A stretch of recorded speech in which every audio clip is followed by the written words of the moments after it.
Guys, இது மத்தி மீன், இது ரெண்டும் பாறை மீன். இது மூணுத்தையும் அழகாக ஃப்ரெஷ்ஷாக கழுவி வச்சுருக்கோம் கைஸ், ரெடியாக. இப்போ நம்ம மத்தி மீன் குழம்பு, பாறை மீன் வறுவல். இப்போ இன்றைக்கி ஃப்ரெஷ்ஷாக வாங்கி வச்சுருக்கிற மத்தி மீன் குழம்பும் பாறை மீன் வறுவலும் பார்க்க போகிறோங்க, சரிங்களா? இப்போ மத்தி நல்லா ஃப்ரெஷ்ஷாக அழகாக கழுவி வச்சுருக்காங்க.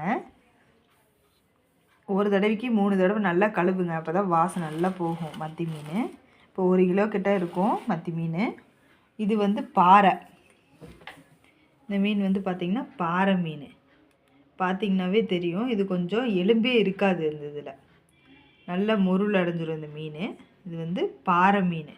அதோடது கொஞ்சம் எடுத்து குழம்பு கொஞ்சம் வச்சுருக்கணும்.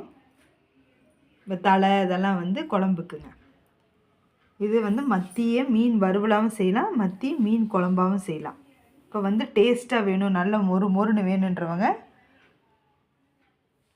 மத்தி மீன் வறுவல் செய்யலாம். நல்லா அப்படியே பொடி போட்டு நல்லா செய்யலாம். நம்ம வீட்டில் அரைச்சி பொடியும் போட்டு செய்யலாம், பேக்கெட் பொடியும் மீன் வறுவல் பொடியும் போட்டு செய்யலாம்.